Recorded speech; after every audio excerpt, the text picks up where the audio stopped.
I'm over here. My name is Luis Quispe. I am going to be moderating the Zoom here from the back, but I also wanted to take the moment to tell everyone how the technical aspect of this meeting is going to go. And then I'm going to kick it over to Morena Zelaya, who is going to give us an introduction to what tonight's session is going to be about, what kind of feedback we're going to be looking for, and how the order of procession is going to go. So for technical information, the meeting is going to go in the following order. We're going to have viewers on Zoom be able to listen in on the podium microphone up front. And our viewers are going to be going back and forth in the order in which they were signed up. And if your name is called up and you're here in person, please make your way up to the podium. You'll have an ability to make your comments at the podium. We're trying to respect everyone's time here and have a 2-minute timer for all our speakers tonight. We have a task force member up front, Ben, who has a sign that he will put up when you have reaching your 30-second time of your 2-minute allotted time, so that you know when your time is coming to 2 minutes. Once you have reached 2 minutes, if you could kindly make your way back into the seat. If you want to hang out, you can do so. There's some refreshments on the table here next to the mixing booth. Or if you would like to leave at that point, that your comments will be recorded through the Zoom and they will be preserved. The task force will be using this comments to be able to inform how the home rule petition is drafted. So with that, I do want to make note of a couple of things as well. We have bathrooms in the back here, one to my right and one to my left. And we also have, like I said before, refreshments over there. If you are seated and you have not registered already using our registration form online, please see our receptionist people over here, also in the task force, say hi. They will be able to get you signed up to get you the opportunity to speak this evening. We are going until 9:30 p.m. So if there is time, if you still have other comments you want to submit, once we go through our list of registered speakers, if there is time left, we welcome anyone to provide any additional comments. We'll be here till 9:30 regardless. So yeah, with that said, I'm going to throw it to Morena, and if there's anything I forgot, please let me know and I'll go over that as well. Sorry? Morena, go take it away. You're good to go. You should be able to use that microphone there. Oh, all right, I'll go on to each of us. Can everyone hear me? No? Oh. How about now? Okay. Hi, everyone. Thank you all for coming. As we said, my name is Morena Zelaya. I am the co-chair to the Anti-Displacement Task Force Residential Committee. So this listening session is for property owners. We'll be having a listening session next week for tenants. The purpose of this listening session is really to help inform the residential committee of the Anti-Displacement Task Force on what concerns property owners have regarding the home rule petition that the city of Somerville is looking to submit. So we are looking to get your testimony and your thoughts. We've got some prompts that we'll put up on the screen later on. If you can, think of your testimony in that in a way that sort of answers those prompts, that will help best sort of guide how what we recommend to the mayor at the end of this process. So with that, I'll just give you sort of a little bit of a brief background on rent control so that you've got sort of ideas of what the main issues are percolating, and then we'll go with the first person. So Luis, if you could go to the next step, please, or the next slide, please. So as I said, the Anti-Displacement Task Force is, the residential committee is a 15-member subcommittee. And, the purpose of the listening session is to help inform us. So next slide, please. So there are a few key elements of rent control that we all sort of want to keep in mind, that the subcommittee or the committee is keeping in mind, and we'd like you all to think about as well prior to coming up to provide your testimony. So things that we're going to be looking at include a choice of a cap. So how should rents be increased on a yearly basis? So we're looking at CPI or CPI plus another percentage or a percentage of CPI or a flat amount. So all of these things are sort of options. So things to keep in mind. Exceptions to the cap. So are there any sort of property taxes or capital improvements that may be passed through that are separate from the controlled rent that's allowed to be increased? Exemptions to rent control or to the rent stabilization ordinance. So it would be, for example, new construction could be exempt, or a small owner occupied property could be exempt. So that's one of the key items that we look at. So types of decontrol. So what happens when a tenant vacates voluntarily? Should the rents be completely decontrolled and you go to market and then it becomes controlled again when a tenant moves in? Should there be just a limited increase that's allowed between tenants? Or should it just go with what the controlled rent increase would normally be, regardless of the change in tenancies? And then the last major issue is who administers the ordinance. So is it a rent control board? Is it the city council? Is it some other, setup that maybe we haven't considered? If you've got thoughts about that, definitely share them with us. We're interested to hear it. Next slide, please. So these are the prompts that I mentioned earlier. If you could keep these in mind as you're speaking, so that we can sort of get the best information possible back to our fellow task force members. So for those of you who maybe can't see this, number one is how should rent increases be capped? Then what type of expenses should be allowed to be passed through? Then should a policy allow a landlord to bank rent increases?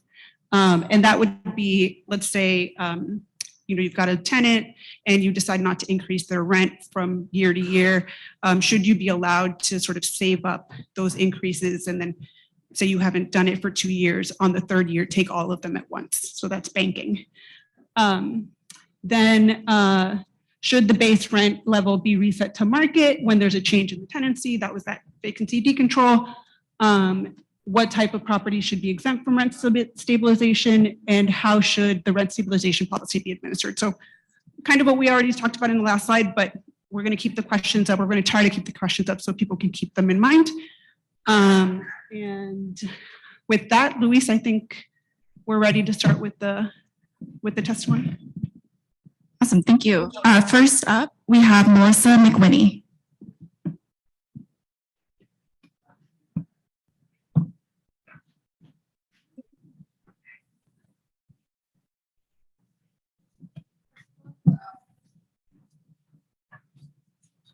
So, records. Hi, good evening. I'll just read my testimony. Sure, that's okay. Okay, is that good? Okay. Hi, so I appreciate your bringing us together for this listening session. Nothing is more important than housing. I think we all understand that in the city. My name is Melissa McWhinney. My husband and I live in a 2-family building at 16 Dixon Street.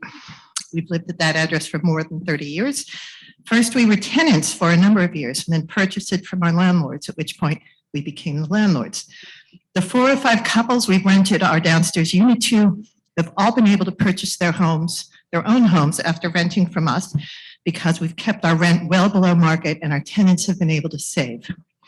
I've worked in the housing and homelessness field for more than 20 years. I understand how important to our community's well-being it is that our neighbors can find affordable homes to live in. We believe that is the way our community housing market should operate. We have many friends who are small landlords and who feel the way we do. In addition to my identity as a longtime resident, I am the network coordinator for a completely new organization called Landlords for Affordable Housing. This group, which has just started, is not yet ready to take a position on rent control, but I expect that we will take a position in the next few months, so this testimony is my own. Now, on to the matters facing the task force. There's a long history of price control and regulation in the United States being instituted as a way to improve the quality of life. At this point in time, energy costs are limited by the government, so are drug prices. Minimum wage laws keep employers from taking too much advantage of workers. Food is regulated. Oh, okay. Well, I'll just say the fact that people are discussing rent regulation should not be shocking. The task force should consider that rent control should be attached to each rental unit the way the project-based Section 8 subsidies attached to a unit. Otherwise, landlords will be chasing tenants out of the unit as frequently as possible. The task force should consider having 2 tiers of control, one for larger properties and one for smaller properties that are 3 units or fewer. 2-minute timer is up. Okay, with different provisions. Okay, thank you. I'll submit my testimony. All right, next up, we have Erica Uterhoven. And I'll just pop up to say, if anyone does have written testimony that they don't get through, I'm happy to take it. I'm happy to get it over to the task force, or you can always email it into our email address. And we are taking comments until the 31st of July at midnight by email, or you can call 311 as well. Yeah, thank you. Sorry, as I was saying, Erica Uterhoven. Apologies if I am mispronouncing the name. Okay. After Erica, we have Malcolm Cummings.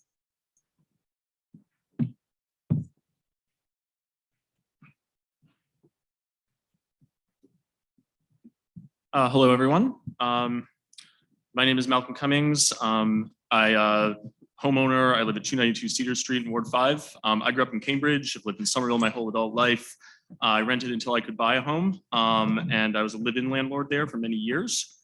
Bringing that perspective, growing up in the neighborhood in my generation and as a property owner, I'm here to advocate for the strongest possible version of rent control that we can possibly get. Living in my home and even renting out rooms in my home is not about mining tenants and renters for the maximum amount of money to get rich or to, just get as much as you can, every penny from them. It's about building community. And, growing up in Cambridge and seeing rent control disappear in the 90s is a catastrophe for the community. I mean, my peers that I grew up with, no one can afford to live here. And it's not like people are moving to Medford. It's not like they're moving to Waltham. They're moving to Maine and New Hampshire and like other states. It destroys an entire community. It separates people from their parents. If you want to have kids, having your parents really close helps an awful lot. I know this is a new father. And when I think about the community that I want my son to grow up in, I want him to build deep roots and connections with people. And the instability that comes with the types of rent increases that we're seeing over the past 20 years is just a generational catastrophe. And I don't know how I'm going to tell him that he should, build some longer relationships with his peers if they're just going to get whisked away and brushed out of the city. So I think that we should absolutely not tie the rent control to changing the tenancy. I think that gives an incentive to abuse tenants and drive them out intentionally to raise the rent. It's a terrible idea. And I think otherwise, we should try to democratically control this process as much as possible. I haven't thought very long and hard about this issue, but my inclination is to say that we already have a very strong mayoral office. And I think that more input outside of the direct control of the administration is probably really called for here.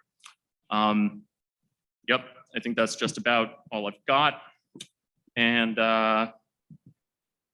yeah, we needed this 20 years ago. Let's do it as soon as possible.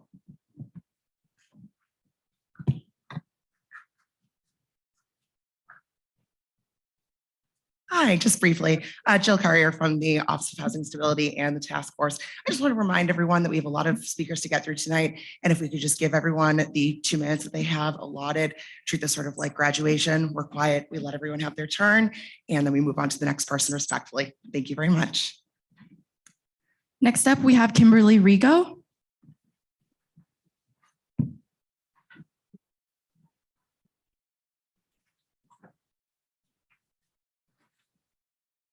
Definitely shorter than the last person.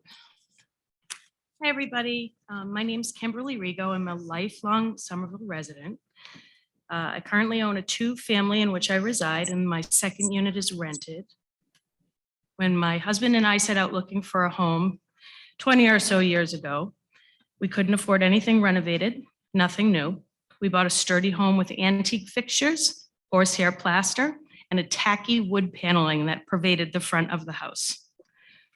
We spent all the money we had saved to cover the down payment, and we chipped away at upgrades and improvements across almost 2 decades, finally arriving at a fully renovated home only in the last couple of years and just in time for my kids to leave for college. The rental I keep is an extension of my home. I keep it well maintained, and even as we speak, my monthly lease fee is well below the market for the area, currently by at least $300 a month. I like my tenants. I'd love to believe they like me as well. But if you forge forward and create a situation in which I will be locked into a fee structure without the ability to predict the increasing rates of taxes, utilities, maintenance, and capital improvements, the second order of magnitude impacts may not be terrific. Some small property owners will opt not to rent at all to avoid entanglements with complex guidelines. Others, like those who need the income to survive, such as lower income and elderly populations, will no longer keep up the property, as they will no longer have the flexibility to adjust their fee structure.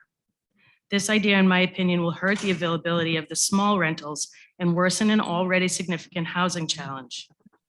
Inclination of many, if this passes into reality, will be sell their home, flip it into an Airbnb, or raise the rent every single opportunity that is presented to protect themselves. All of these will work in opposition to correcting the problem we claim to be targeting. But these are real second order impacts, and they must be considered. I'm opposed to any further infringements on the property rights of private ownership, and I remain strongly opposed to any attempts to implement more regulation, including rent stabilization around private property rights. We have plenty of overwrought regulations in Somerville. Please don't add this one to the ever-increasing pile. Many of us are already doing the right thing. We don't need you to police it.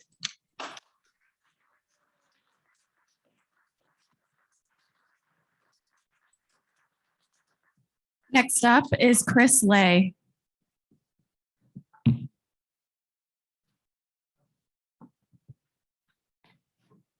Everybody, my name is Chris Lay. I've lived in Somerville since 2005, first 10 years as a tenant, and for the last 8 as an owner-occupier landlord. And I'm an owner-occupier landlord for rent control. I urge the city to pass a home rule petition eventually that is stronger than Boston's on every quantitative point and qualitatively stronger by enumerating a specific right to organize for tenants. The struggle to restore rent control in Massachusetts is a marathon, not a sprint. And I see little chance that either ours or Boston's petition will pass with the legislature that we have. So I see this project about, being about expanding the public imagination about what's possible. So I see a stronger petition as better. In the event that somehow Somerville does win rent control, I urge the city to give the Inspectional Services Department the resources to ensure that property owners will comply with the law, even if they can't reap additional rewards for their maintenance. I urge the city to establish programs to offer assistance financially to any property owners who genuinely struggle to maintain their properties at code. And that is all of the time that I want to spend speaking today. Thank you. Next up is Derek Rice.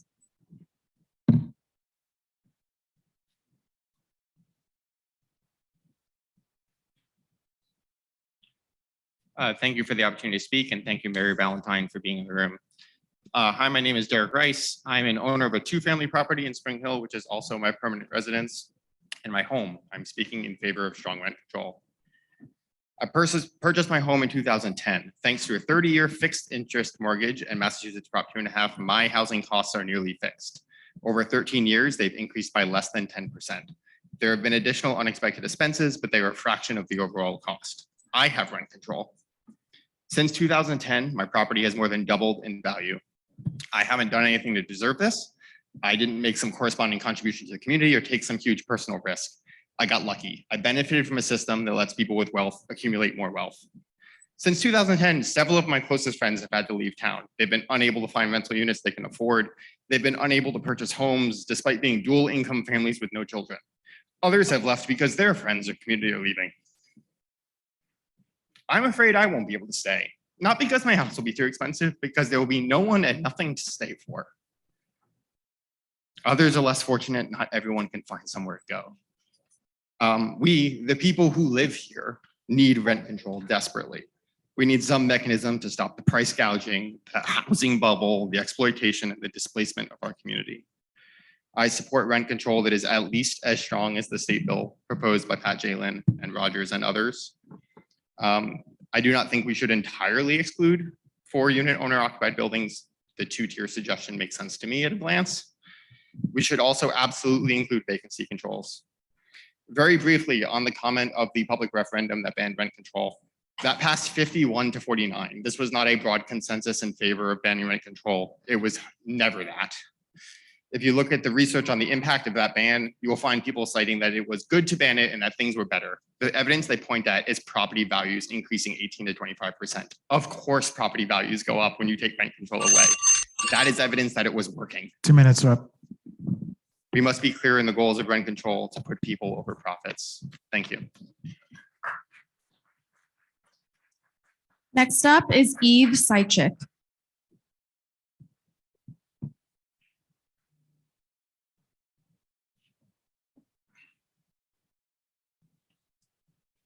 Hi there, my name is Eve Sychik. I use they or she pronouns. I've been a Somerville homeowner since 2018. It's about 5 years now over in Magoon Square. I was a renter for years before that, so I've seen it a bit both ways.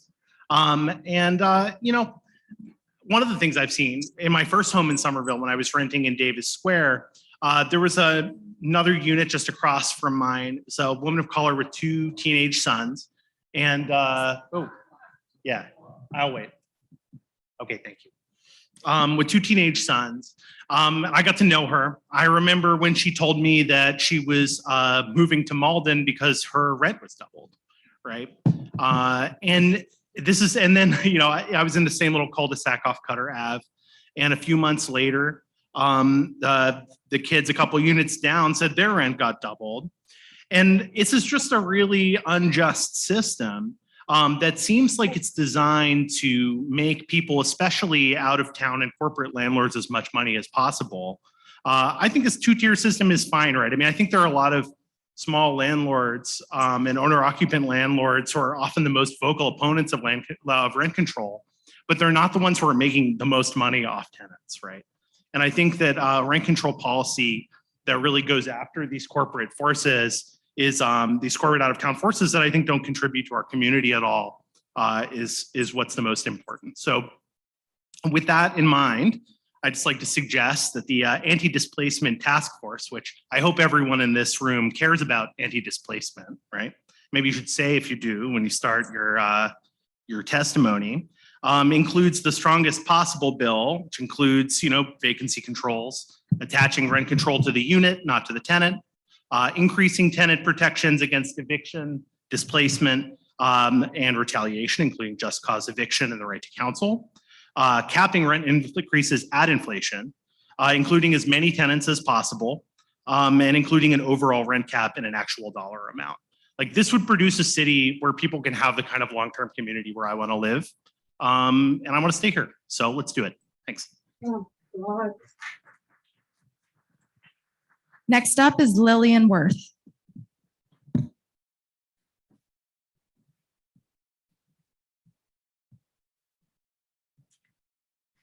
Hi, everyone. I'm Lillian Worth. I live in Ward 3 and I co-own property and we also have tenants. I also have fairly recently been a tenant, so I also can kind of see the issue from a lot of different angles. I do support rent control. I support the strongest version of a rent stabilization bill that we can have. I think in terms of policy, one of the most important things to me is that we make sure we are still incentivizing building new housing. I think rent stabilization is super important, but it's also very important to keep building to make up for this housing shortage. So any policy would have to kind of look at ways to sort of keep incentivizing new construction. However, I'm also extremely concerned about displacement. I think it's totally reasonable to limit rent increases, for example, 5% per year, as the state bill suggests, as well as keeping stabilization constant going with the unit rather than turning over and returning to market rate with a new tenancy. This will help people kind of stay in their homes for longer and kind of reduce the displacement and having landlords just kick people out and then re-rent at a higher rate. I personally, I may be in the minority. I don't particularly think 2 and 3 family or 4 family properties should be exempt from this. I know we have a lot of them in the city, including my house. I actually live in a 1 family, but we share it. I think we want to really protect the most people with this policy. So I think, taking a small limit to my profits is completely reasonable to help our neighbors stay in their homes. Finally, I think administering it with some kind of oversight board would be amazing as well. And perhaps the board could also help with other rental issues, such as a landlord registry or any other kind of way to keep people accountable. Thank you very much. Next up is Barbara Castro.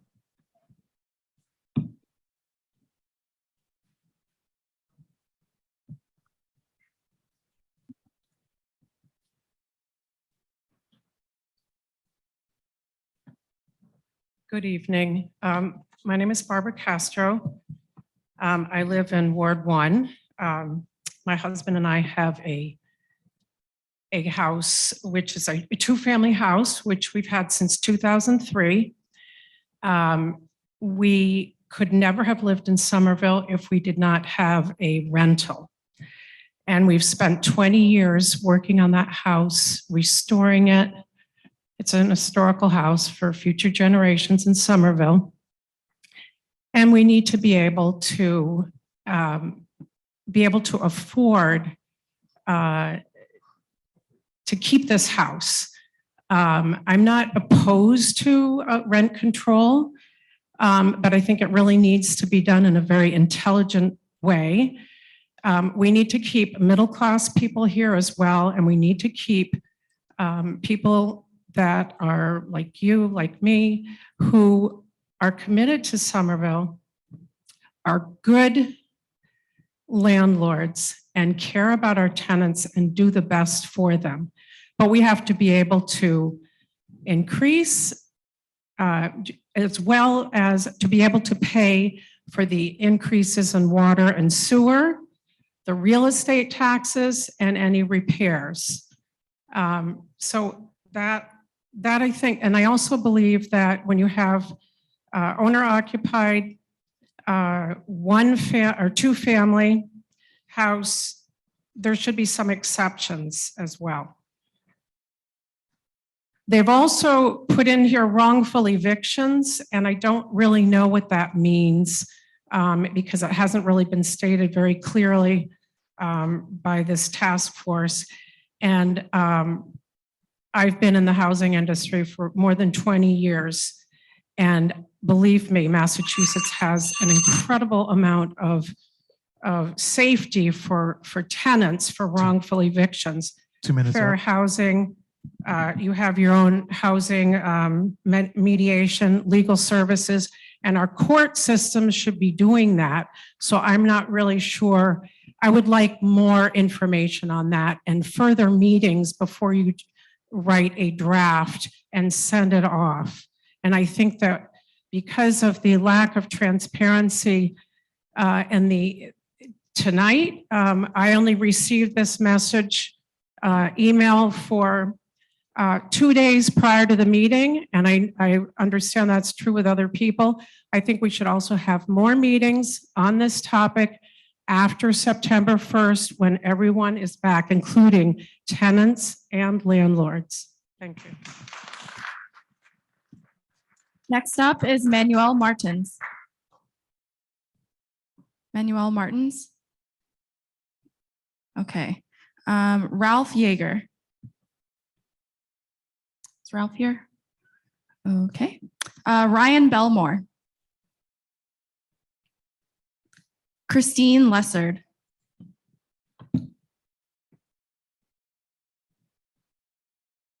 Hello, I'm Christine Lessard. I am in Toastmasters, so this reminds me of the 2 minutes you get for your table topic.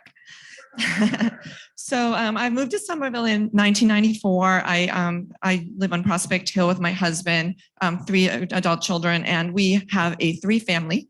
And our upstairs tenant has been there for over 15 years. And we have another unit as well. And I grew up in an environment where multifamilies were part of the landscape. Both my parents grew up in multifamily homes. When I visited my grandmother, it was in a multifamily home. And we had a single, but on Gage Street in Lynn, Mass, half the homes were multifamilies as well. I just wonder if the people that are devising these policies grew up in that type of environment or had an experience of being a landlord and especially a small property owner. I do feel that with the different considerations, with the first 5 minutes of the meeting, with the different discussions of how to manage all these different hurdles and barriers that they're putting up to protect one population, is that going to really make it just a little too risky for the average person to get into the real estate market and be able to purchase and become a landlord? I was a teacher at St. Catherine's Sunday School, and over the 10 to 15 years I did that, forget how many years it was, my daughter's 27 now, less and less kids were there, but when they first started, all the kids, like their aunt lived upstairs, their grandmother lived downstairs, and I just can't see that lifestyle remaining if we put all these kind of burdensome regulations in place. So if this is the Anti-Displacement Task Force, I really think you need to consider not displacing the small landlords that have had such a nice, rich history in Somerville.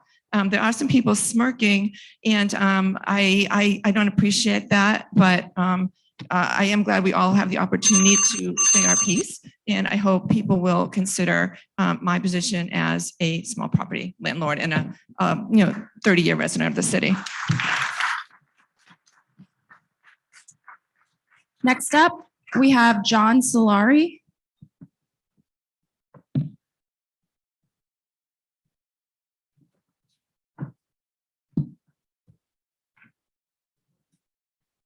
Good evening. My name is John Solari. I own and manage real estate here in Somerville. I live here and I pay close attention to Somerville politics. I found out about this meeting 24 hours before registration closed on Instagram. That was intentional. The city doesn't want our opinions because they are different from what these people have already decided to do. Every single property owner should have been alerted to this meeting with our tax bill that we just received this month. Rent control is illegal in Massachusetts. It's been tried, it fails every time. It exasperates the very issues you are trying to solve. I implore you to look at the issue of high rent in another lens. It is not greedy landlords that are the problem. We have a lack of housing. Our population continues to grow rapidly. We need to build housing rapidly. The larger the supply of apartments, the more options there will be for renters. More options means apartments will be priced competitively. This will keep property owners accountable. How do we do this? The solution is more development. Rent control slows development. Don't slow development. Instead, streamline the zoning process. Help everyone build. Give tax incentives to add third units to 2-family buildings. Don't require the third unit to be affordable because no one will do it. Allow people to convert the old barn or garage into a residence. Allow developers to build up in all the squares and main thoroughfares, not just Union Square and not just Assembly Row. Try these things first. Rent control has been tried, it does not work, it is illegal. It results in poor housing stock and deferred maintenance. I want to live in a community where my neighbors take care of their homes, and I want to in a community where tenants and property owners aren't pitted against each other by politicians who can't come up with new ideas.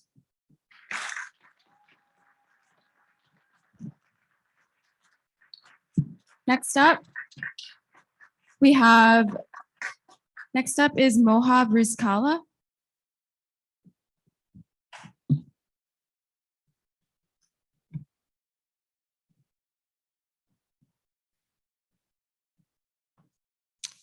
I'm Mohab Scala. I'm a property owner in Somerville. Here are the facts. A healthy housing economy has vacancies, giving tenants choice. But rent control discourages construction, reducing vacancies, reducing choice. A healthy housing economy has quality spaces because landlords compete for tenants. But rent control discourages investment, reducing quality spaces. A healthy housing economy has room for new people, increasing density. But rent control weakens development, leaving new citizens out in the cold. Rent control actually does not cure an unhealthy economy. It makes it worse by reducing construction and reducing investment. I don't think that's what Somerville citizens really want. But don't take my word for it. On July 26, 2022, Somerville Councilor Mukad tweeted, "Great podcast on housing." She tagged @Somerville Yimby, yes, in my backyard.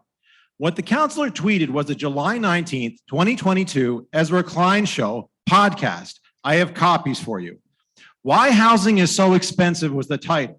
The podcast description states, developers often face the steepest obstacles to building in the places where housing is needed most. The podcast says, streamline zoning. See density as a solution, not a problem. Get out of your own way. We need better politics in housing. That's what the councilor pointed to. The current zoning ordinance is too hard to work with. These obstacles are the housing crisis. The world population has doubled from 4 to 8 billion people in the last 50 years, and we need to keep up to make sure new residents have a place to live. Somerville needs impactful solutions that treat the disease, not just the symptoms, and we don't need permission from the state like you do with a rent stabilization petition. You can just implement speedy zoning approvals right now. Let every home go up to 4 stories by right. Let every home have 4 units by right. Streamline the zoning process now. Make it faster. Imagine if we did that. Somerville would become the nation's leader in zoning speed, and we could call it Summer Speed, and quickly get existing and new citizens access to a healthy housing economy. Please contact me for impactful solutions.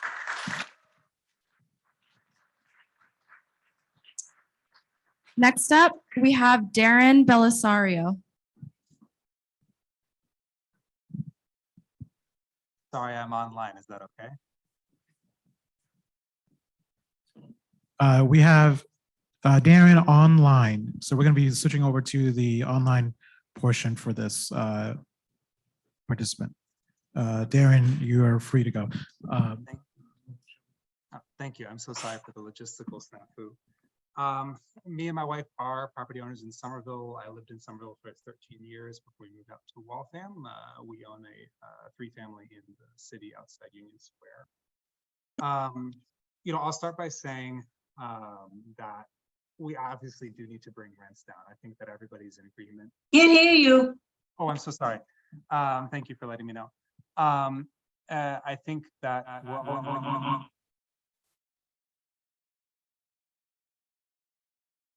may I speak?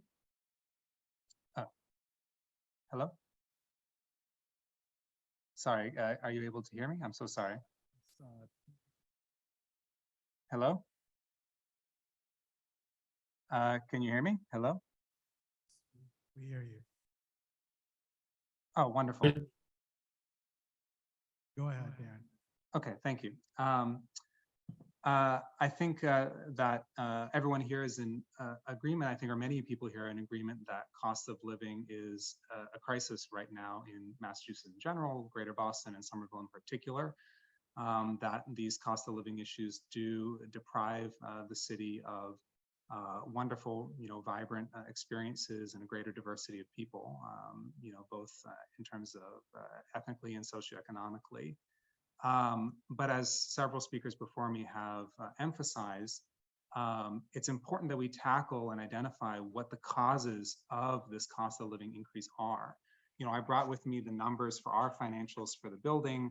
19,000 for property tax, 3,500 for water, 3,000 for insurance, all this before our mortgage and so on. And what it adds up to is about a little over 6%, 6.12% set of expenses before any kind of gross revenue, and which the gross revenue on the building is 5.6%. So bottom line is, the buildings, it's not like they are generating any particular profit or revenue. I mean, as many landlords here, I'm sure, are experiencing, it takes 20, 30 years to get into the black. And that's what we're hoping is that, as we get closer to retirement, things will turn around. But the point is that, the cost basis, the high cost of construction, the cost anytime we need to do anything in the building, the unavailability of plumbers and electricians, zoning restrictions that make things very difficult, and requirements that make construction very difficult, all add up to the costs of providing housing. And I hope that we can address those issues and not policies that have been shown to reduce the supply of housing in a great body of literature in the past. Thank you for the time. Okay, next up we have Skip Schloming.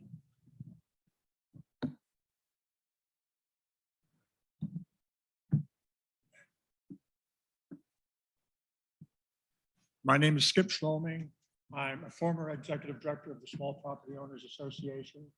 And after rent control was ended in '94, there were 4 attempts to bring it back, 3 times in Boston and once in Cambridge. And I was the principal person that got all efforts defeated.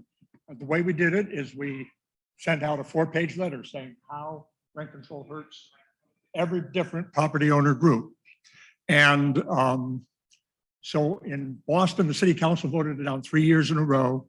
And in Cambridge, there was a citywide referendum, and it was defeated 61% to 39%. That's a landslide vote. So in that letter, here's what we said, and I'll be as fast as I can. Rent control gentrifies. It kicks the poor out, or to use their word, it displaces them. If you're anti-displacement, you don't want rent control. The reason is because landlords have a high demand for those rent controlled apartments, and they have choice, and they're not going to take any chance on their low rents not being paid. So they pick middle-class tenants. At the end of rent control, the legislature gave 1 or 2 extra years of rent control for moderate income, low income, elderly, and disabled, and only 6% of all the tenants in Boston, Cambridge, all the rent controlled tenants in Boston, Cambridge, and Brookline, only 6% qualified.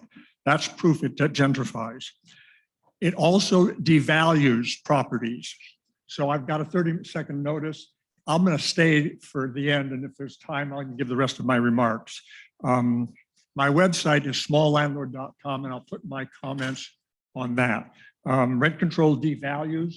That means that everybody else in the city who's not devalued has to pay higher taxes, and no one realizes. They think, oh, the landlords are paying it, not us. That's not true. The whole city pays for it. I'll leave it at there.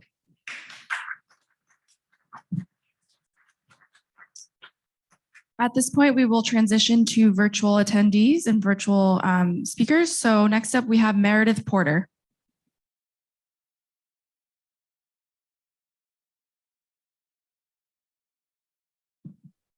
Hi, Meredith Porter. I live at 104 Josephine Ave. I've been a Somerville homeowner for 46 years now. I am in favor of rent control. I think there are a lot of good reasons for it. I think it's a tool that's valuable. I'm sorry that we lost it in that referendum. Somerville is one of the most densely populated cities in the country, the most densely populated city in New England. We cannot solve housing problems here by supply alone. I think we need a strong form of rent control. I would personally be in favor of rent control even for 2 families or owner-occupied properties, but perhaps with a different scale than for some of those larger properties. I also think that rent control should be continuous between tenants. There was mention a little while ago about processes for tenants, by the way, when they're undergoing evictions. It's not so simple. I witnessed it myself with a low income tenant recently. It's not easy. a cap of maybe 5% a year maximum. Looking over the years, over the course of 50 years, housing prices have gone up about 100-fold roughly. Houses that were $10,000 went to $1 million. The home prices and values have increased tremendously over those years. When people point to the increased cost of taxes and water and say that's what's driven up their costs, really, when you look at the numbers in every case, what's driven up the rents has been the market rates. People have followed the market rates. You can look at the numbers, track it. The city government should be listening to the voices of the people who live and vote in Somerville, not outside investors, even if the revenue that the investors' properties generate helps to support the city government.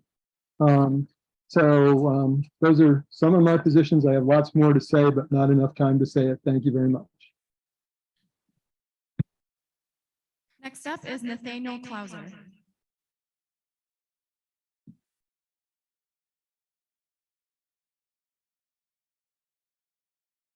Nathaniel.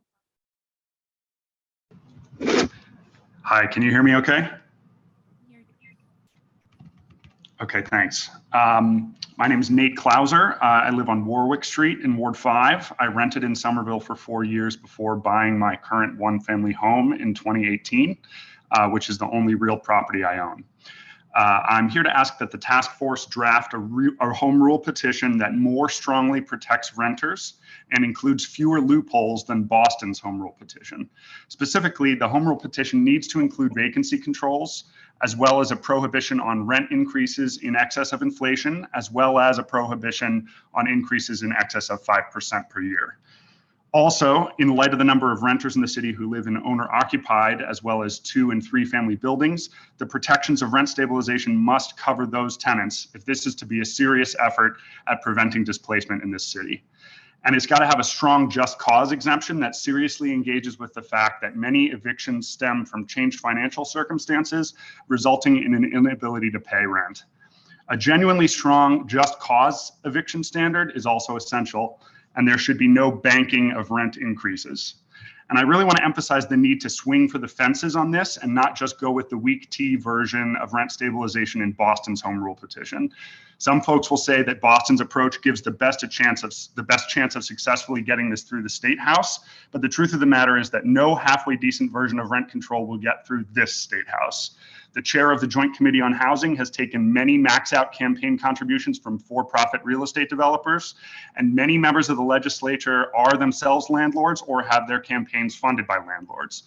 Even though, and particularly because, no good version of rent stabilization will get through this State House, our city shouldn't put its stamp of approval on something masquerading as rent stabilization that wouldn't sufficiently address our present displacement emergency.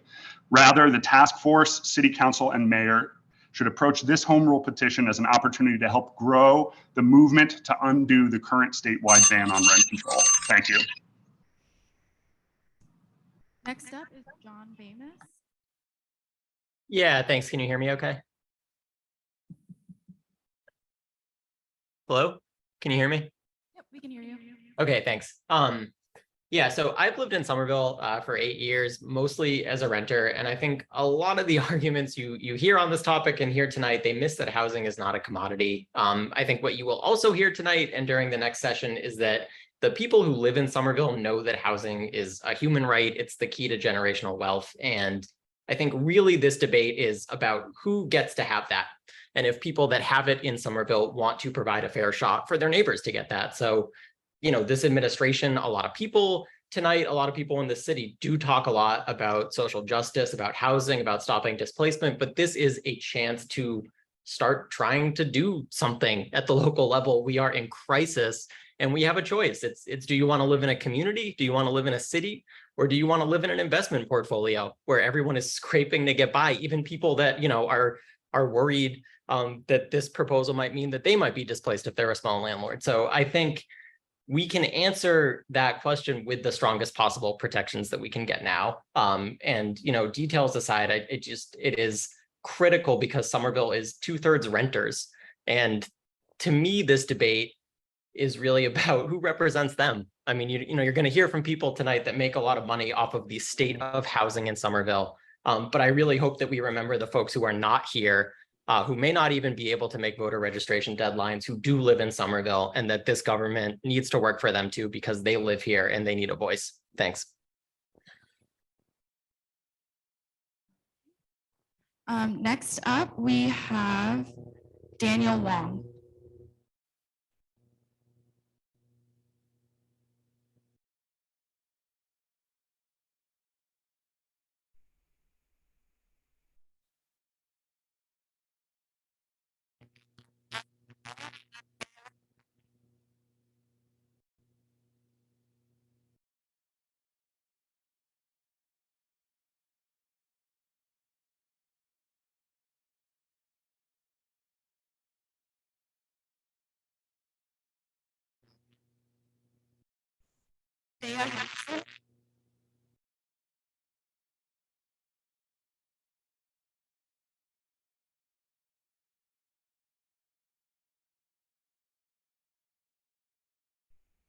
Thea Henderson. Technical difficulties, apologize.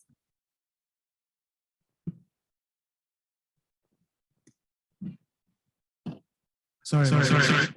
We're having some technical difficulties in getting the microphones to transmit over Zoom, so just give us 1 second.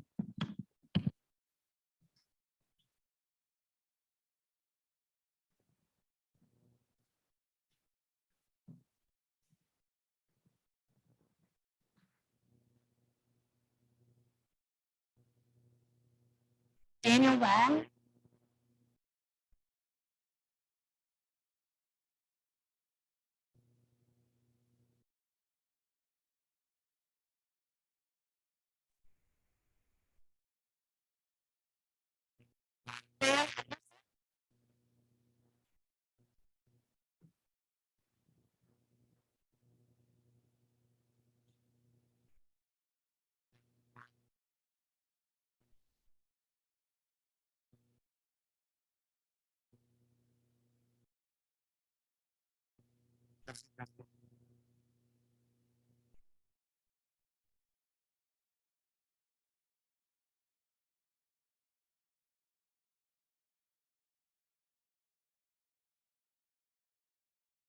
Hello? Can everyone on the call hear me?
Why can't I hear anything?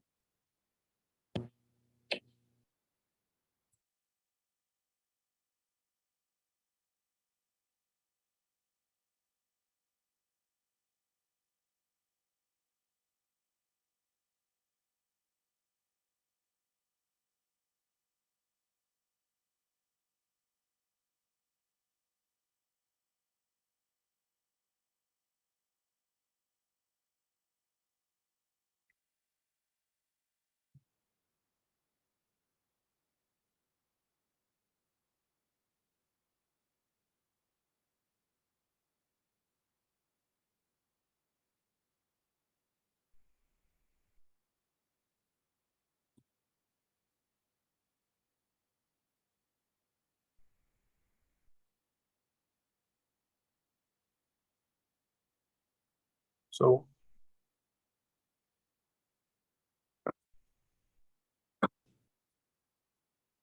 What's gonna happen? People are not going. This is bullshit. This is crap. So they didn't tell us we can't rent for what we want to rent, market value.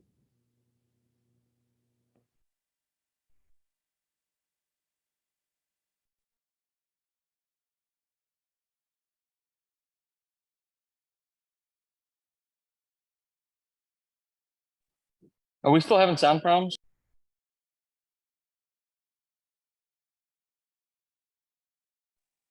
I just heard that. Oh, good.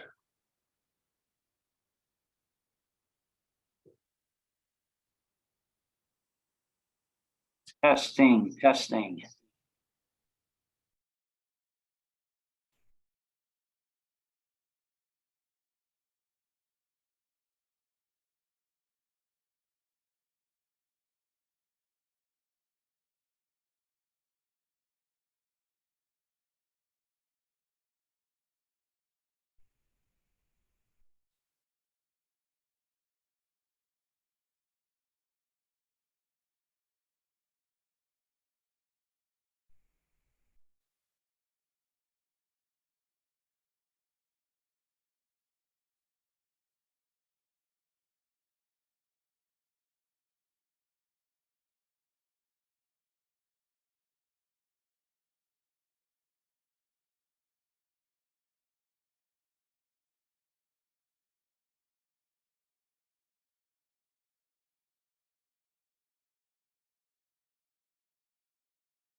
Am I the only one that can't?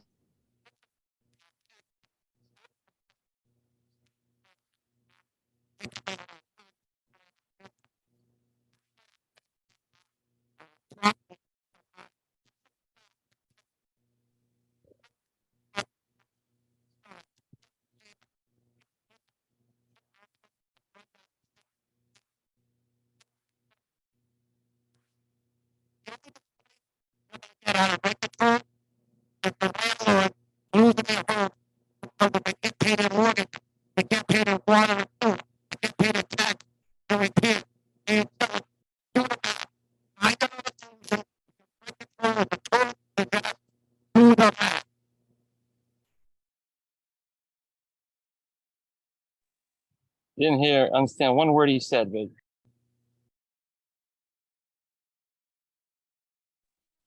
maybe we can have him come back.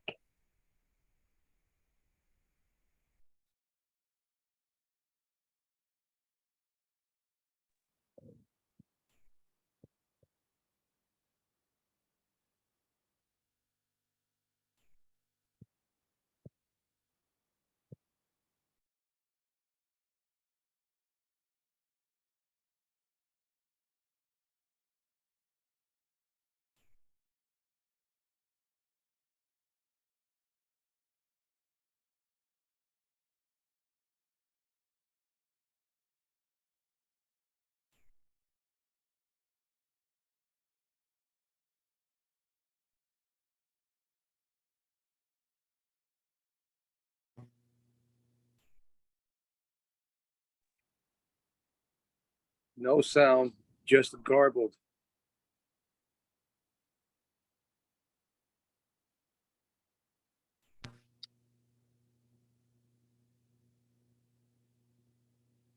It's probably on purpose. Probably.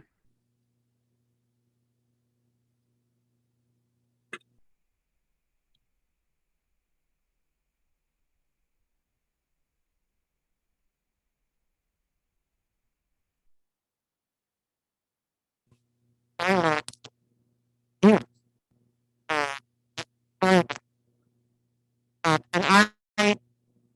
sound like Charlie Brown.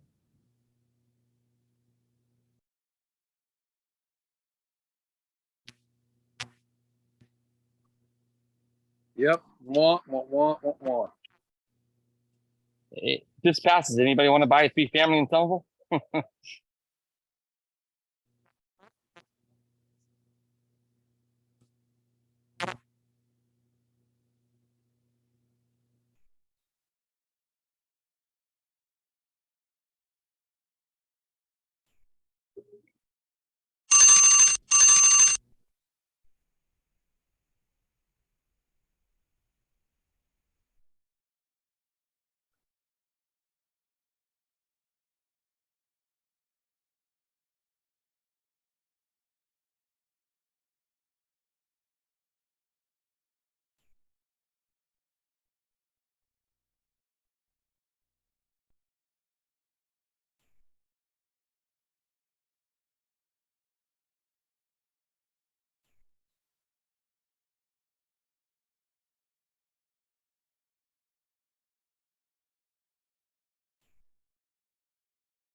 Who's running the meeting, the city or a private group?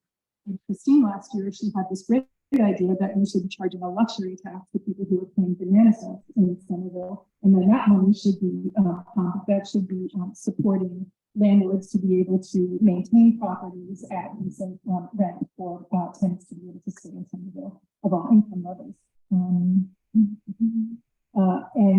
Last comment, the last last landlord I interviewed is working with the lawyer to figure out how to keep her multifamily house in reasonable rents or fair price condos in perpetuity. Thank you. Next up is Jack Armory. Oh, okay. Next up is Naima Sai. Naima Sai. Apologies if I'm messing up the name.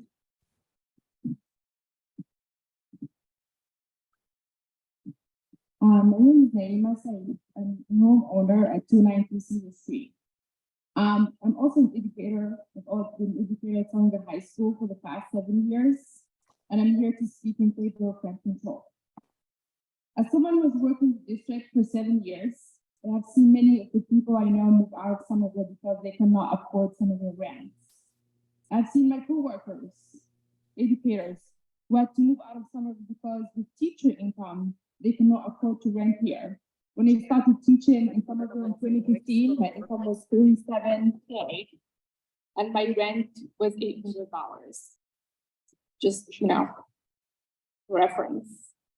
I've also seen many of low-income families and immigrant families that I worked with at Somerville High School over the years move out of Somerville, especially since 2020, when the pandemic started. A city where they lived for years, a city that they considered their home after moving to the US. As a first-generation immigrant myself, I know how hard it is to move to a new place and how long it takes to feel part of the community. These families consider Somerville to be their home, a place where they raise their children, and where, it took them years to create, community and feel part of this community. For some of these families, especially since 2020, they had to leave in the middle of the school year with, like, some of the children are seniors, and I had 6 seniors just, the last year, the one before, who were commuting from different cities to finish their senior year. This is simply unjust and unacceptable. So educators, families, friends, way too many people are leaving our city because we do not have enough affordable housing. We need rent control so people who consider Somerville their home can stay here.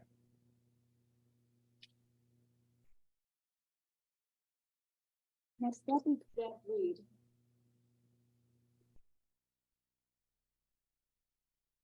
Deb Reed?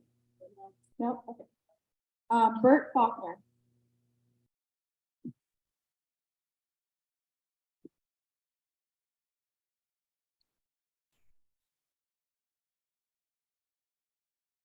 Greetings, everyone.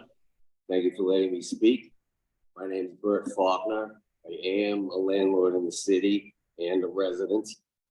I live in owner-occupied housing, house I bought on Thurston Street years ago. Rent control is a bad idea. We had it abolished about 30 years ago. Somerville is a nice place now. We will all agree to that. It's a nice place to live, one of the nicest in the world. It got that way because landlords were allowed, by having the shackles of rent control taken off them, to put the money back into their property. Most landlords are good. Are there bad ones? Yes, there are bad ones. Most landlords take the money they make and put it back into the property to make it more desirable, more attractive, so that they can fill them up with tenants, so that they can charge a rent, so that they can make their living. It's how I make my living.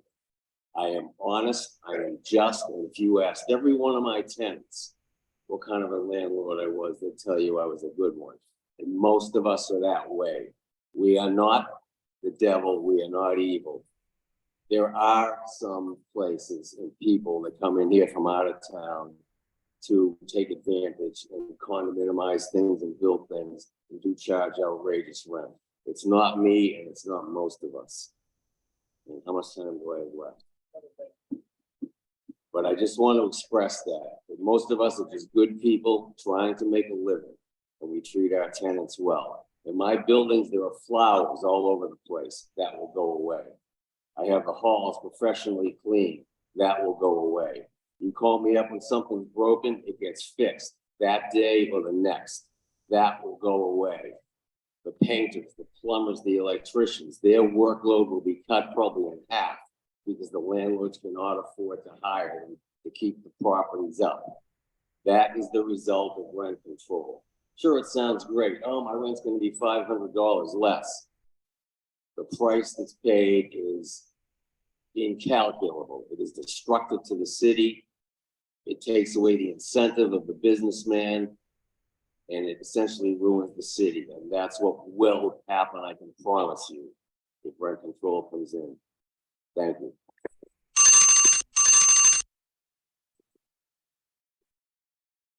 Next is Victoria Kintisi. Victoria Kintisi.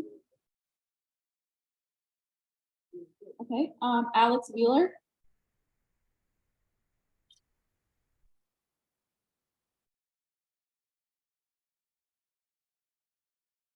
Hi, everyone. My name is Alex Wheeler. I am a homeowner in Ward 5, and I own a 2-family home, so I do have tenants.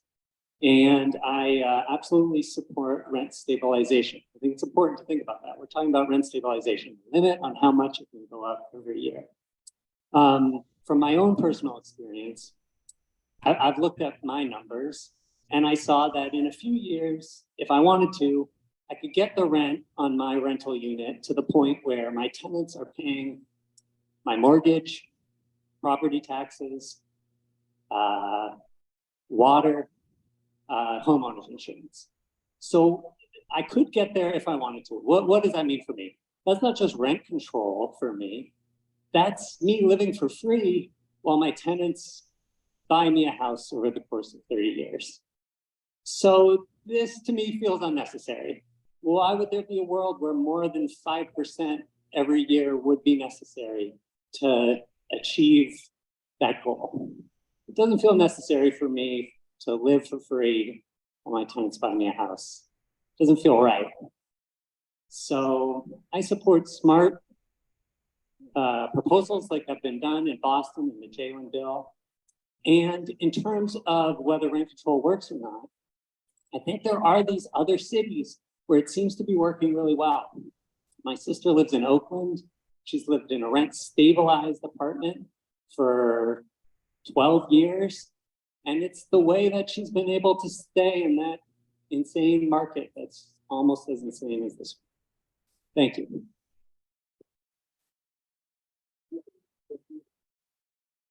Next up is Robert DiTucci.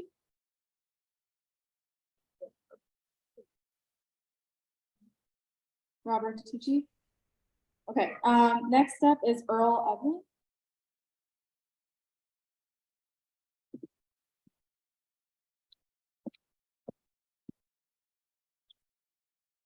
Hi, everyone. My name is Earl Yvonne. I've been a Somerville resident for 25 years now. And just taking away kind of personal and just looking at this a little more analytically, there's plenty of evidence that I'll just say I'm against rent control. I'm more for housing allowances, subsidies, things like that paid for by the government as opposed to limiting rent, vouchers, things like that. There's plenty of empirical evidence that housing stock quality declines, new houses aren't built, so the overall amount of rental units available over the course of a 20-year period begins to stay flat or decline. And I'd also say that given the new dynamics of commercial and other types of real estate, they're going to start to convert those into housing units in Boston, probably Somerville, elsewhere. So the total amount of housing available in the Metro Boston region over the next decade is going to increase substantially. So that will naturally bring down rents in the area. That's it.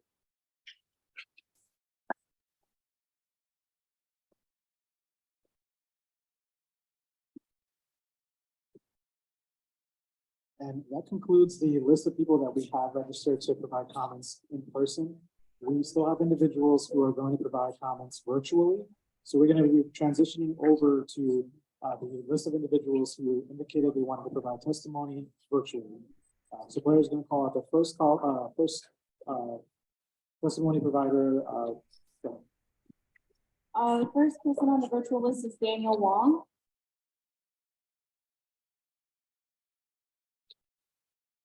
The next person is Thea Henderson.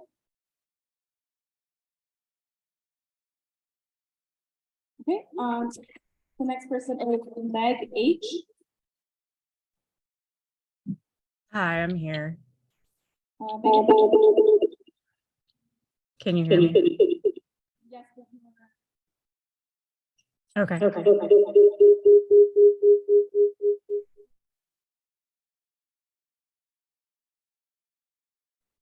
I'm sorry, there's a bit of feedback.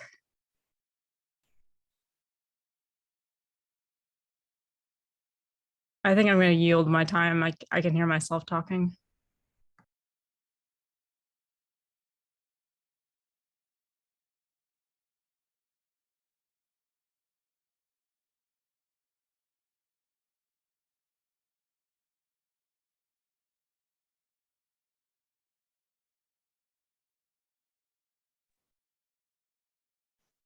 Okay, sorry about that.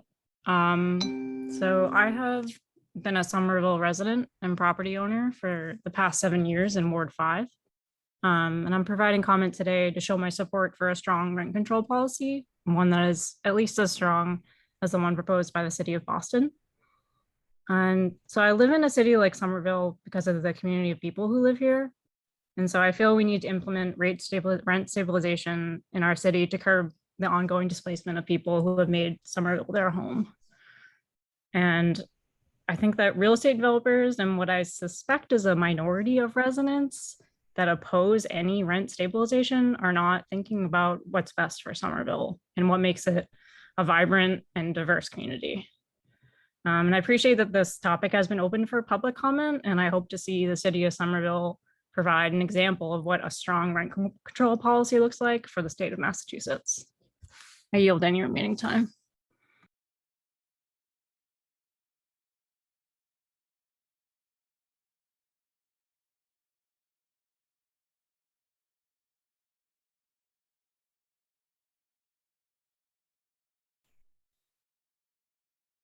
I realize that you're not being aware at this point. If you're gonna provide testimony in person, we just gotta set up a microphone real quick before we do that.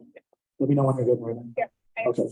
All right, go ahead. Sorry about that. Can you hear me? I'm a substantial ethical landlord in the city of Somerville. The city of Somerville has done everything that it could do to reduce the supply of condominiums and housing. This is probably the most difficult permitting environment in the country. The mayor who is present today implemented a condominium conversion regulation that is as strict as it could possibly be. The net effect of all of this is that small development has left this city. The net effect of that is the tax base has been reduced significantly. If you haven't looked around, the infrastructure in this city is arguably probably the worst of any city in the country. To have a healthy city, we need to create incentives.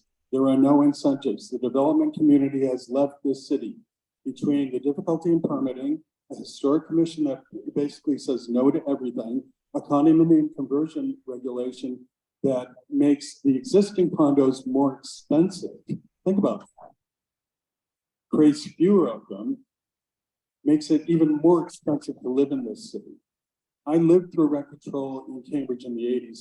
It leads to destruction. This city is in a state of decline. It's shameful. I live here. I have added enormous amounts of money to the tax rolls. I'm embarrassed to live here any further. I've reached my limit. I'm ashamed of this city. Absolutely ashamed. I'm ashamed of the condition of it. I'm ashamed of the condition of the public buildings. I'm ashamed of the schools. I'm ashamed of the roads. I'm ashamed of the sewer system. Rent control will destroy this city. It is already part of what I would describe as a slumification of the city. Remember when the city was called Somerville? We're headed back there. It's a disgrace.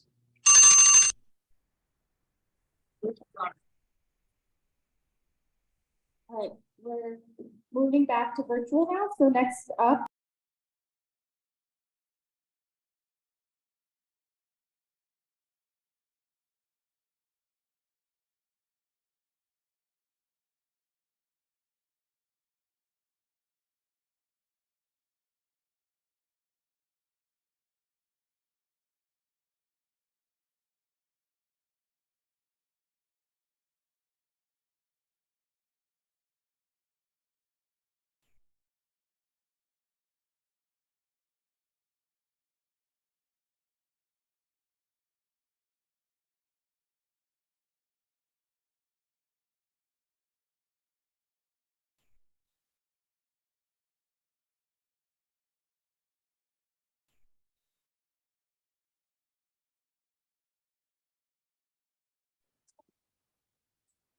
Okay, everyone.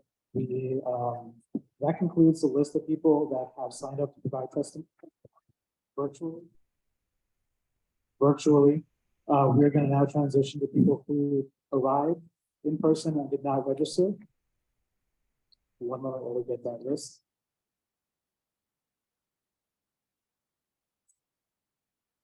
We have one individual who was previously not here before, who's here now, Manuel Martin.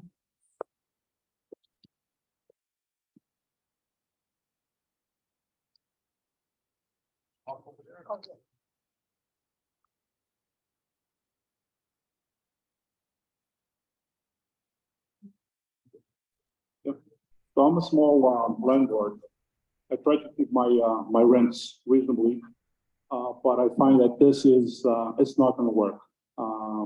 We've seen what happened in North End, we've seen what happened in Cambridge.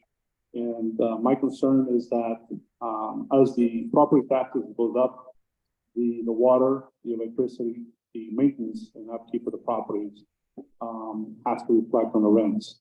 And if I cannot increase the rent, then obviously I cannot do the upkeep of the property. So how is this going to happen? How is going to be able to increase the rent so I can reflect the costs? So my thing is, not to do with the rent control. Let the system work for itself. If somebody's looking for if the property is not within their reasonable, there's other places to go. We'll Cambridge, some of different cities, and that's how it goes. So that's it.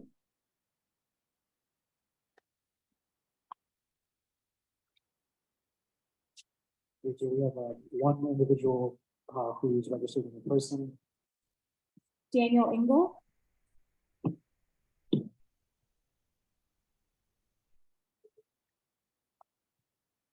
Thank you. And first off, Mayor Ballantyne, I wanted to say thank you for organizing this meeting. Period. My name is Daniel Engel. I live around the corner next to Somerville Hospital. I'm a former renter in Cambridge, Somerville, Boston, and elsewhere. The rent is too high, period. I'm also a current owner of a two-family property. My expenses are too high. In a purely capitalist society, rent would cover all expenses related to the property, make a nice profit for the owner, and no one would care at all about anything beyond dollars and cents. We can't do that because when rents get too high, you end up with a predominantly affluent city with minimal diversity, socioeconomic, racial, ethnic, job, etc. In short, we also want to care also about our neighborhood, our neighbors, and the people around us. There needs to be a balance. On the other hand, the other extreme is that once you agree on a rent price, that price is permanent, no increase. We can't do that either. Costs rise, improvements, basic maintenance get deferred. There's enough management companies in this area notorious for not maintaining these properties. I don't want our city to become that either. The best thing we can do is come up with a solution that allows a rise in rent that is capped as either a percent and or a fixed dollar amount that allows both for owners to recoup their costs and tenants to not be subject to massive annual increases in their rents. We should also consider differentiation between corporate multifamily properties, large properties, REIT ownership, and owner-occupied properties. We should seriously consider overhauling our eviction laws so there's a better balance between the needs of tenants and owners.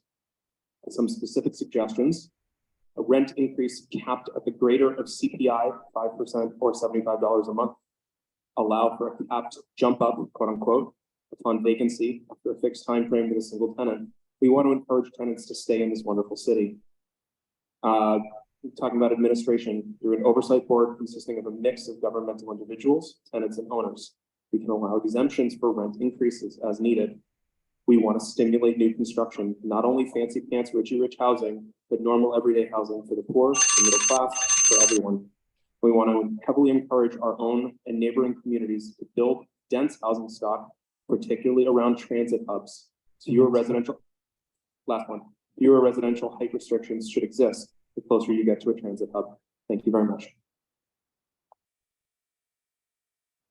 Can you unmute the phone? Okay. Sorry. Okay, the next person is Ella Tan. And Ellen Tan is going to be virtual, so once she starts talking, we can unmute. Hey there, can you folks hear me okay? Am I audible? Shoot, hello? Oh, goodness gracious. I can hear you. Yes, I can hear you. Oh, thank goodness. Okay. Hi, yes, I'm Ellen. I've owned a building on Highland Avenue for a little over 20 years now. I feel like I'm a small property owner, but I would not fit that description in the byline here, the bylaw or whatever it would be. There are 6 apartments and 2 stores in my building. I ran a nonprofit for 25 years, which is my main day job. I worked 6.5 days a week. Working on this property was one of the things I did. It was in horrible condition when I purchased it. I put hundreds of thousands of dollars into it. I'm really proud of what it is today. And throughout that time, I kept my rents so low that literally to this day, my apartments are at least $500 a month under market.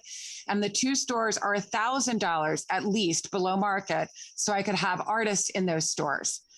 The only reason people leave the building is if they move out of state or they buy their own home. It's usually to buy their own homes. And my tenants over the years have often made more money than I did at my job. So I did it this way because I was able to do it. Financially, I could swing it. And because I love that it's such a great community there, they refer their friends to move into my building. My concern about rent control, and I have very big concerns.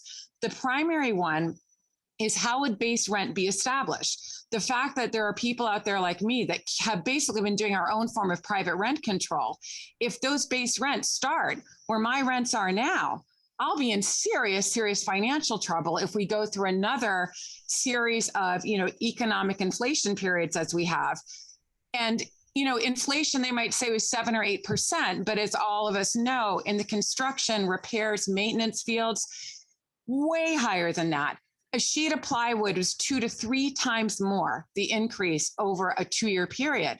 So that makes a huge, huge difference for us. So I think as far as I'm concerned, I'm not against rent control, but I have extreme concerns about how it's implemented, about what the annual increases look like, so that landlords aren't in a diminishing returns pattern over the years that do affect our ability to reap any rewards or honestly just compensation for the investment that we've made in the community and for doing the right thing, which again, I really think is true. A lot of us do. In terms of banking increases, I strongly believe that that should be permitted. And here's why, even though it could be really abused, but here's the reason why I think there should be a way to have that in the proposal. I have had residents whose rent I've not increased for years because I couldn't keep them if I had increased their rent. They then doing really well.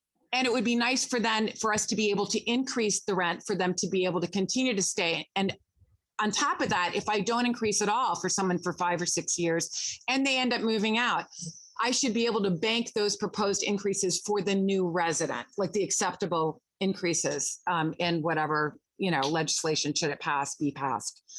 The last thing I just want to mention is I really feel strongly that housing insecurity and community economic diversity should be a community responsibility, not just on the landlords to ensure.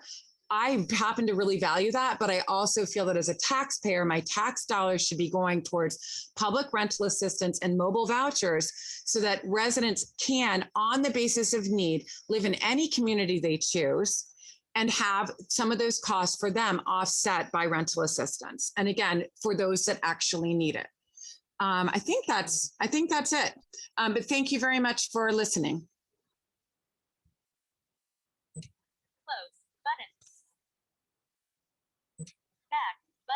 Window navigation.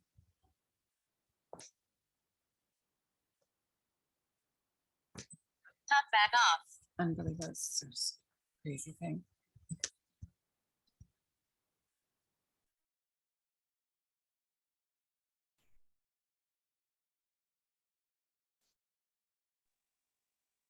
The next speaker is on the song.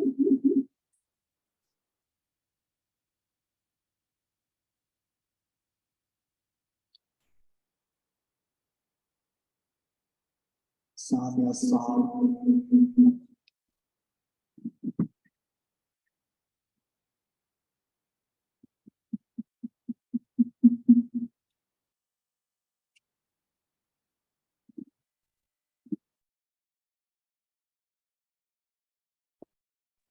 Hello. Christina Tiani. Hello, can you hear me? Christina, if you can, I think Sonia's song is on connected now. If you can just give her a second. Sonia, are you on the Zoom call? Yes. Can you hear me?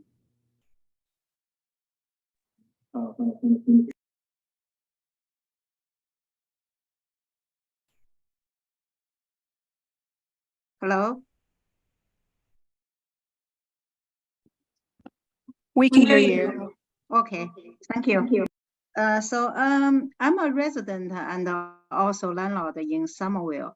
So actually, so for the I'm not support the rental control that we're going to destroy our city. And also as a landlord, I seldomly increase the rent my tenant live in my apartment over 5 or 6 years because my rental is very reasonable. Just the recent years, because inflation and the labor cost and also the property tax and the water bill, all this increased. So if city government can, control this, so that we don't have inflation, we don't have, labor and construction increase, we don't increase property tax, then, I think this problem will be solved. So, and, we are a very good person, to take care of each other. So if you put the rental control, how you can, if other price increase, your rent not increase, how, this will be balanced. Yeah. That's, I think the government should also help the landlord. If you said that we're not, increase your property tax, we control the cost of construction, or we control the material and also the labor, because we rent out, we also want to keep this, very good condition for the people to live in there. If you, control everything you control, but you're not help the landlord, then, this city will be, in the bad situation. Yeah. Just like a person said, everything will become worse and worse. So I think the city should do some work for landlord too. Yeah. To help, all these things.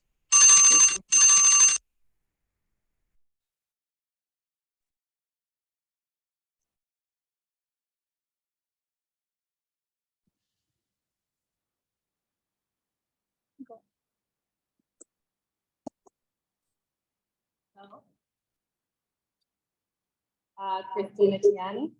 I live at 168 Highland Ave in Somerville. I've lived in Somerville for about 10 years and appreciate all the comments here tonight. A lot of good points on both sides.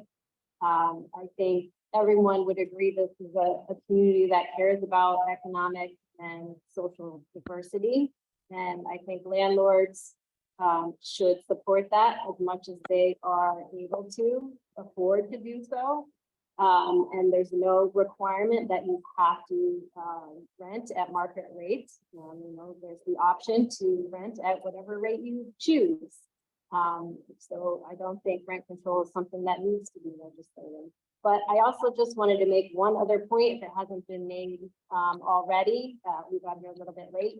A simple Google search will tell you that there's $130 million in outstanding bonds for the high school renovation, which is going to be paid by property tax. So homeowners can't pay both the increase in property tax plus reinvest in their properties while having rents capped. It's just not feasible when you have labor inflation at the rates we have today. It's very difficult to hire people to renovate properties. We just went through a renovation of our 2-bedroom unit, which took a year to complete due to labor shortages and inflation and due to the very onerous permitting process here in Canada. So there's good and bad on both sides, but ultimately property owners have to be able to manage their properties.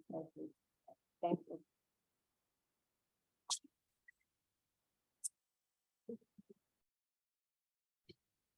Sheila Gleason is next. Sheila Gleason is next.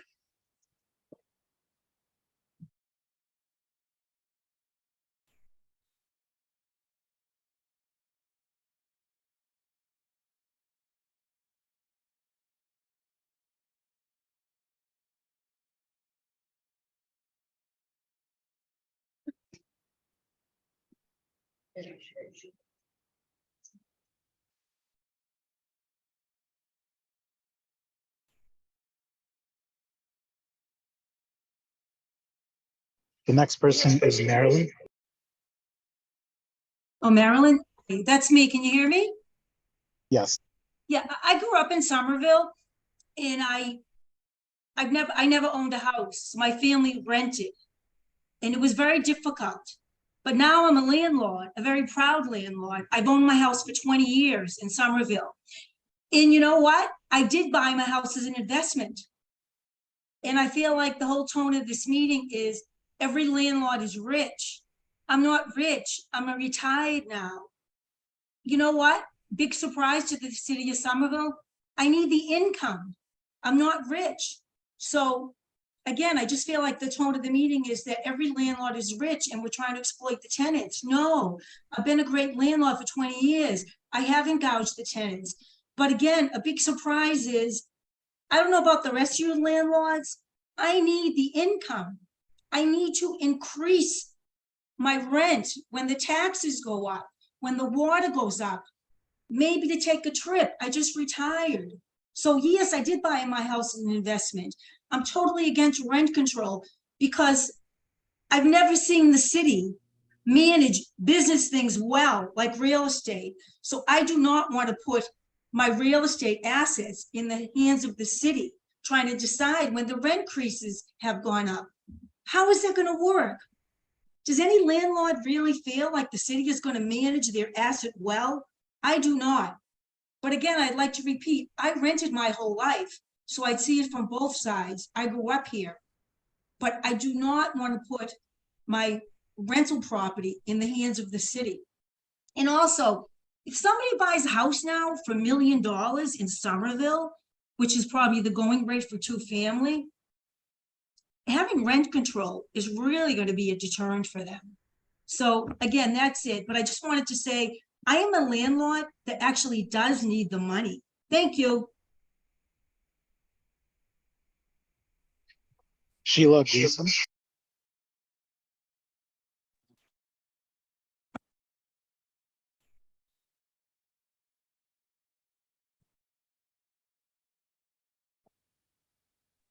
John. Hi there. My name is John, and I lived in Somerville all my life. I grew up there. We moved there from the North End. My parents were Italian immigrants, and my dad bought his house on Winter Hill for $18,000 in 1973. I grew up there, and I eventually bought my own home in Woburn. I moved out of my parents' house. And my parents eventually passed away, and I inherited my father's house. I managed it since the 80s. My dad didn't want to deal with, the whole financial thing. He didn't even have a checking account. Everything was paid in cash. But all the tenants we kept the rents very low.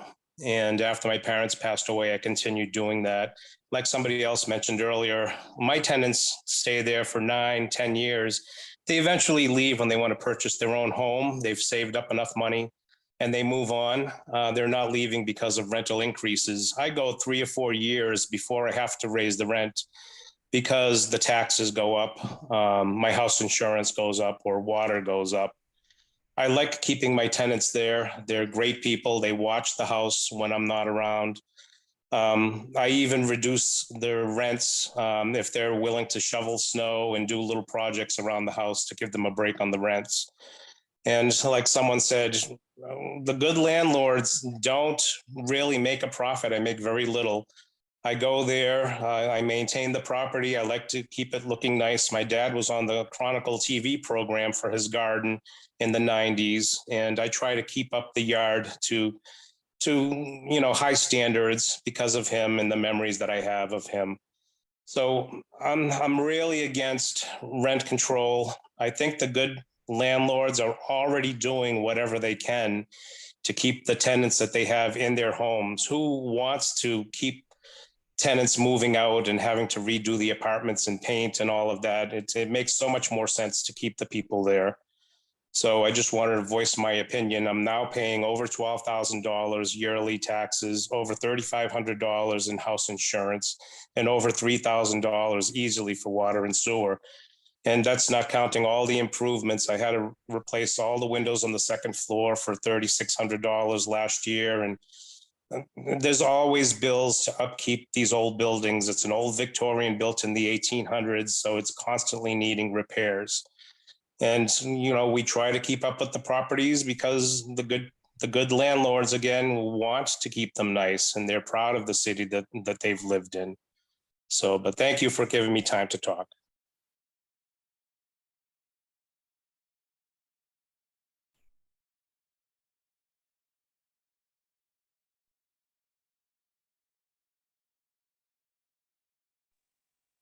Okay.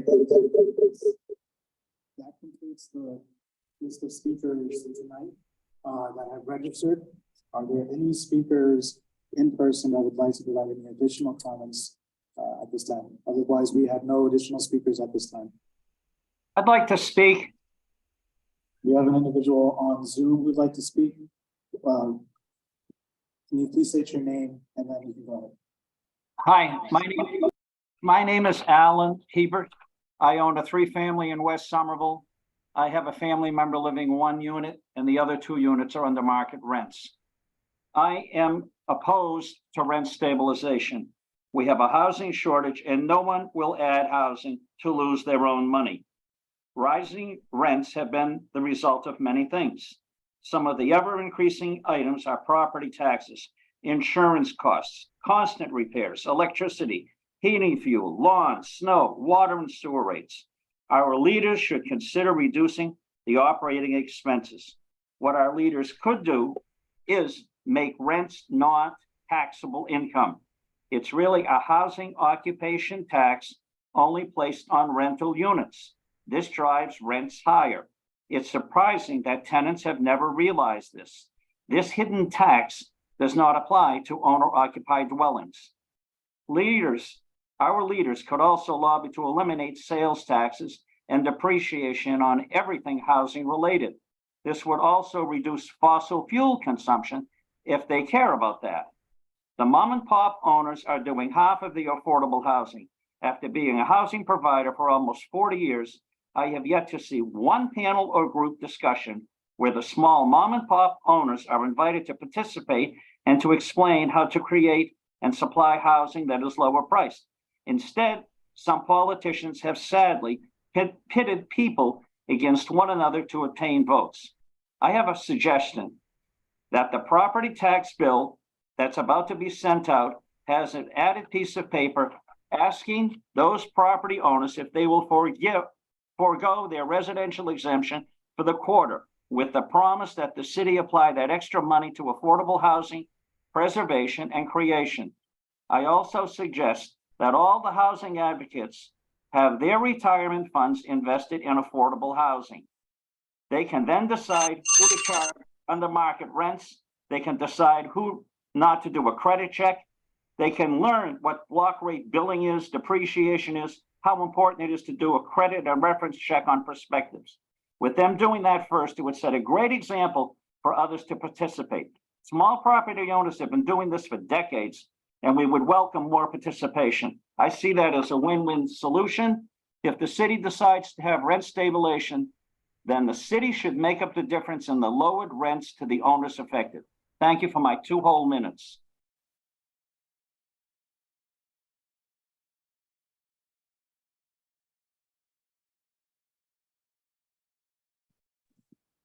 At this time, we have no additional registered speakers.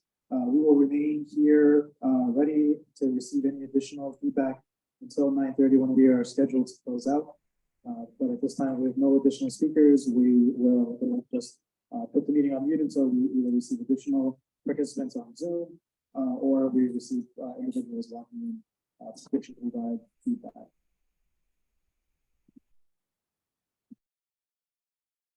And Ellen in the virtual room would like to speak. Ellen, you can go ahead and unmute yourself and state your name and insert 2 minutes. Hello, this is actually Wheeler, Ellen's husband. But we are recent property purchasers. We purchased a 3-family home with friends in East Somerville after renting here for nearly a decade. And I'd just like to say to all of the, members of our community who are out here saying, I'm a good landlord, and so I don't need regulation. The regulations are not for you. The regulations are to stop predatory practices. If you are a good landlord who's not raising your rents and who's, maintaining your property and being a friend to your tenants, You have nothing to fear from rent stabilization. Rent stabilization will allow you to raise your rents according to inflation and tax raises. Rent stabilization is to keep developers from destroying our community, period. And if you are against rent stabilization, you are pro-developer and you are anti-Somerville. Thank you. I yield the remainder of my time.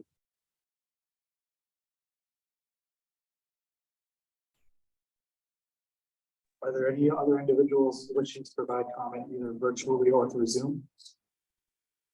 If you'd like to, you can either raise your hand in Zoom or you can send a message in Zoom and we'll put you in the queue. At this time, we don't have any additional speakers either in person or through Zoom. We will remain available here until someone either provides testimony or we exhaust our time here and ability to get the public hearing.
Jeff, you're good to go when you're ready.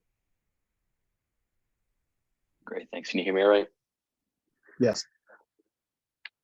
Thanks. So yeah, I've been listening this whole time, not really sure I was going to provide any thoughts, kind of just hear everybody out. And, you know, very interesting perspectives from everybody, people for and against. Personally, I think my stance is against adding rent control. Myself, I rented in Somerville for like 5 or 6 years, constantly saving, and finally got lucky enough to buy a house in Somerville this past year, a 2-family. I live in one of the units and rent the other. And, you know, when I was a renter, it was tough, you know, rents are high, but you do your best to save, and finally got a chance to buy.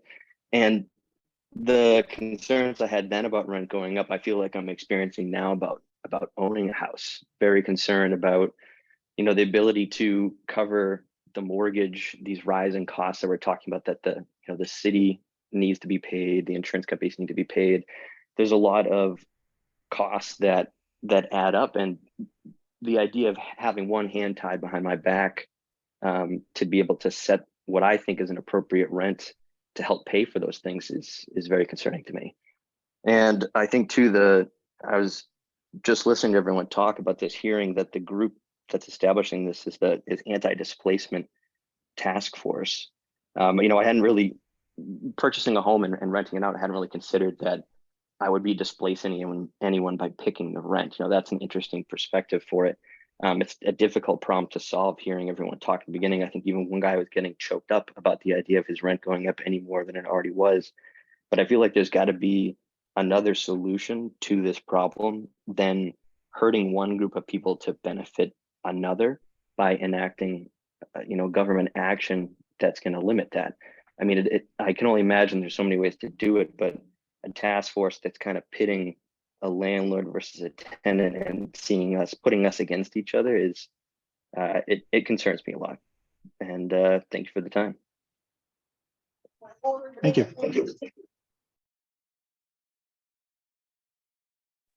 There are no speakers at this time.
when we place unmute, they mute me.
Nope, there's nobody.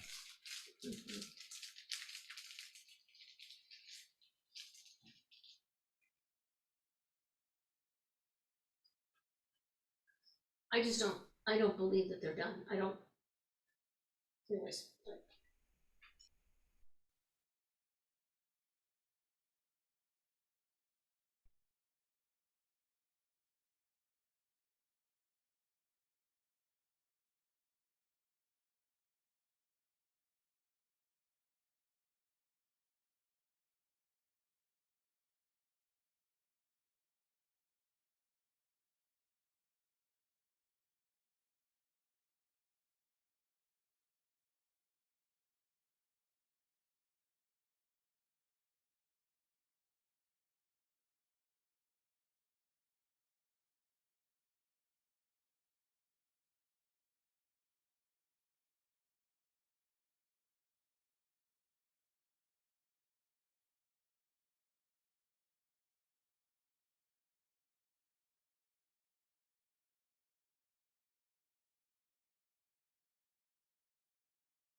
some resident and I only one.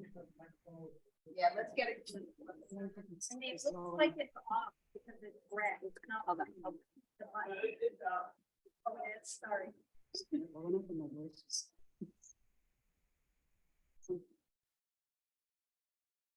I'm a Somerville resident and I only own one house. I'm not in favor of rent control. I think it's a noble ideal. It's been tried in the past. It's been rejected by mass voters in 1995. And also saw what it did to Cambridge. It created more housing shortages and declining values. This idea should be rejected.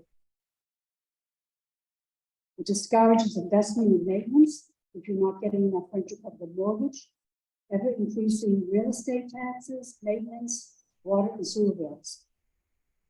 I don't know how you can justify freezing or lowering rents. We would not be able to afford to continue upgrades to my apartment. This would lead to declines in housing stock and quality of housing. This will negatively impact neighborhoods and desirability. Property value will drop, although my taxes decrease. Rent control does not create an incentive for landlords to offer apartments that no longer support the building costs. Homeowners consider taking apartments off the market, condo, or other methods to take the apartments out of the housing supply. This will exacerbate the housing shortage. These two already long list for affordable housing, leaving tenants with less options.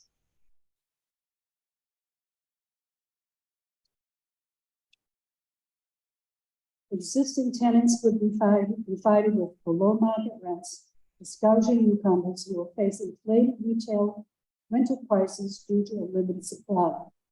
Most economic majors agree with this. This housing market will be stalled, crippling the real estate market.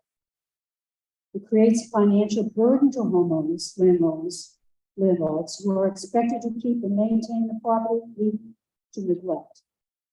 Rent control discourages investment, does not respond to the market. If the rent is too high, the apartment remains empty until the rent equilibrates with the area or economy. It will discourage developers to create more housing. How is this a win-win? It would discourage landlords from accommodating individual tenants' needs for upgrades based on property upgrades or amenities. How to expect the elderly or disabled landowner to enjoy the income from an apartment they use to support themselves? Do you want us all to cash out and leave?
Testing 1 2.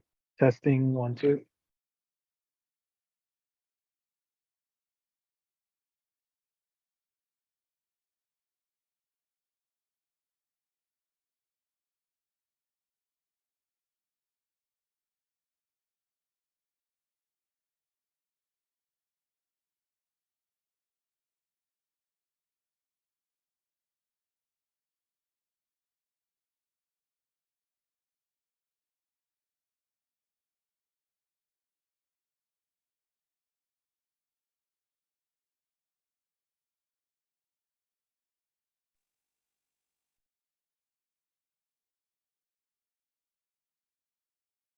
Testing 1 2.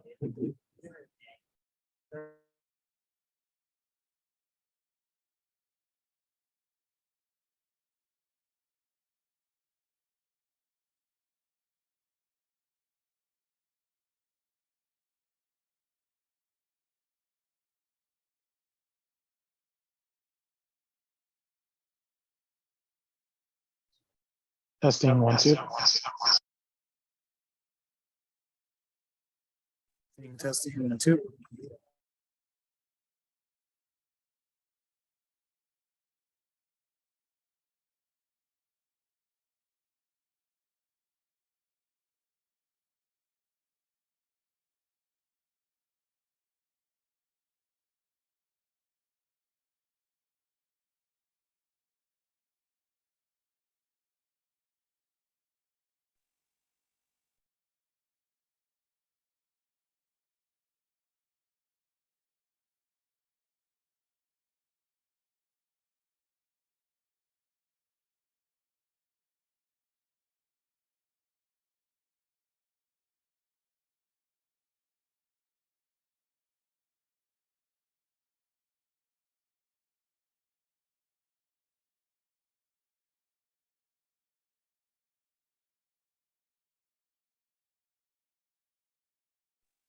Testing 1 2.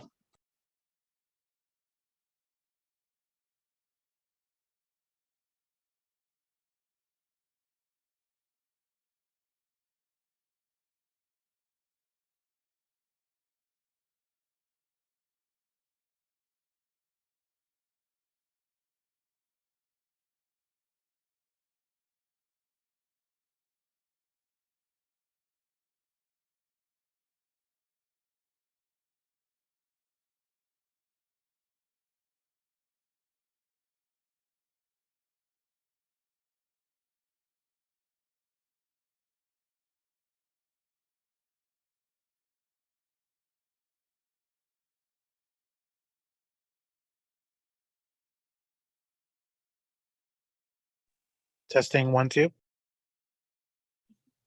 Thank you, everybody, for attending. At this time, we have no additional speakers, either online or virtually. We're going to go ahead and end this session, but be reminded you can still submit your comments online through voice.somervillema/ADTF. You can submit by email to adtf@somervillema.gov or adtf@somervillema.gov. And we will accept comments by July 31st at midnight. Thank you for everyone for coming out. I'm going to end the meeting at this point. Thank you.